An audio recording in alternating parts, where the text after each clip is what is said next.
in New York, and that's where we find Aaron Katersky, who was at the World Trade Center site in Lower Manhattan. Good morning, Aaron Katersky.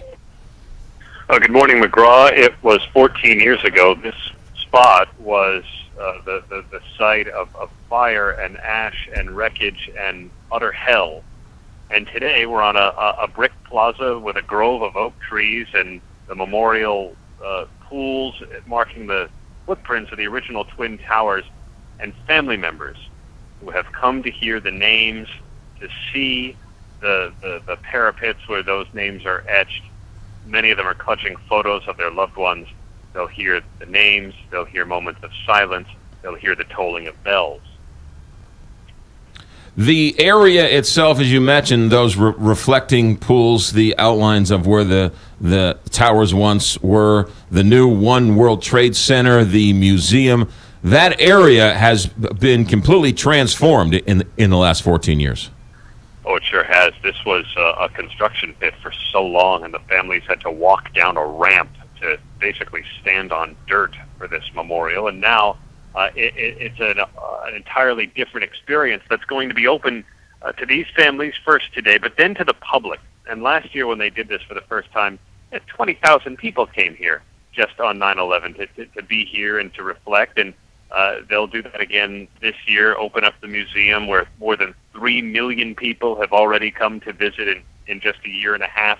And so there's a real need, it seems, for this site, for this space, and a place for people to find their own personal thoughts and memories. Do you find people wanting to go up to the observation deck of the One World Trade Center, or is the feeling that it's just too painful? You know, it depends. The One World Trade Center is now a fully functioning office building, and there are people who've gone up, clearly, to experience the view and to take in, what they kind of call the living Google Earth, because you can see the curvature of the Earth. It's pretty neat. But there are those, my wife won't go up there. Mm-hmm. That she has no desire to go in that building, and for many New Yorkers, it's just not a place they want to be. Yeah, that whole southern tip of Manhattan has transformed, not just that area, but it seems like it's become a thriving neighborhood with condos everywhere.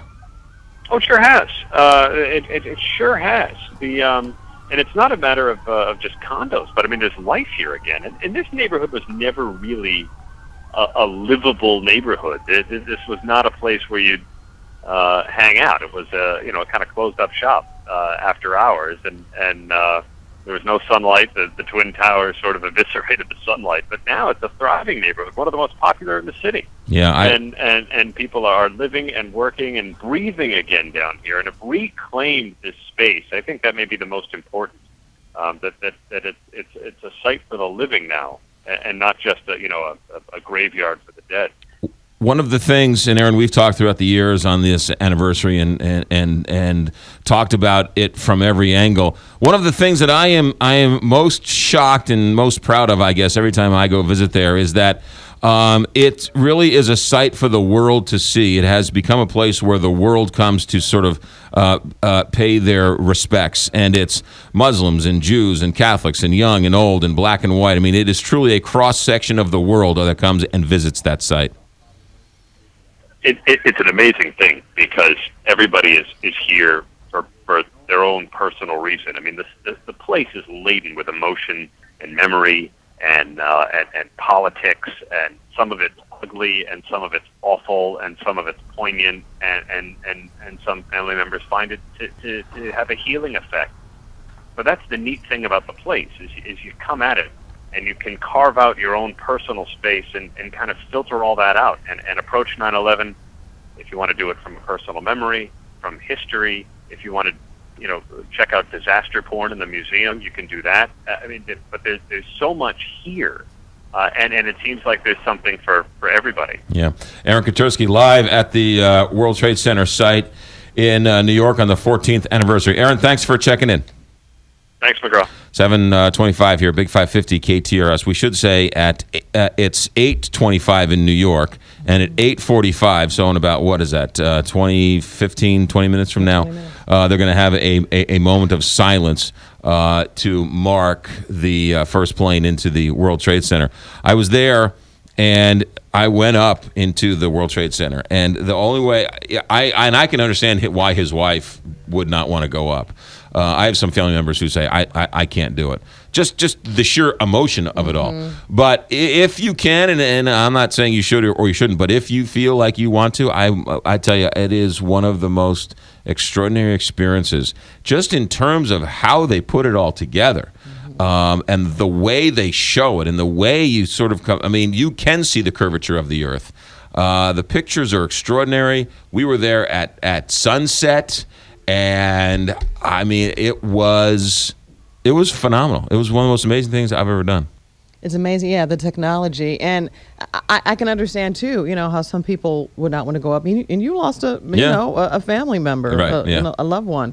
So I can imagine the emotion and everything. Yeah, no, it's full of emotion, but it's just I couldn't separate it, and it gets me every time I hear of the iron workers, as you go into the elevator and as you walk into the elevator, they have you walk through the bedrock underneath where the building is sort of anchored into, and they have these pictures, and they have the as you walk there these videos, and it's videos of the workers in the hard hats, the thick New York accents, and every time it gets me when they say, this wasn't a job. This was a mission. We were honored to work on this. Every day we came to work, we knew we were working in a gravesite.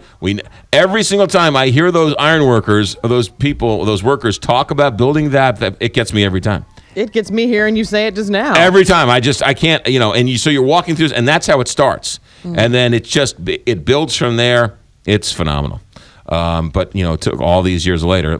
I know there were tons of arguments about how to pay respects, how to do it, how not to do it, and there was fights and arguments and lawsuits and back and forth. But I got to tell you, the way they rebuilt it, they did it right. They did it. They did it right. They did a nice job.